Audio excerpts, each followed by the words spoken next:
हेर्नुहोस् है साथीहरू, यहाँ ब्रिजको तार चोडेर चाहिँ है, अब यो ब्रिज चाहिँ डल्लै खोलेर नयाँ बनाउँदैछ र मान्छेहरू वारपार गर्नको लागि चाहिँ यो रोपे लगाइदिएको छ। यहाँ सानो मिनी रोपे अहिले चाहिँ यहाँ बल्ल हालेर ट्राई गर्दैछ कतिको वेट थाम्छ भनेर।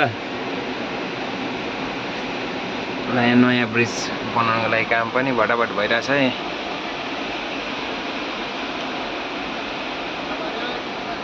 यस्तो ब्रिज बनाएको थियो साथीभाइ, एउटा तार चुटेर हेर्नुहोस् न ब्रिज अब डल्लै नयाँ बनाउनु पर्ने भयो।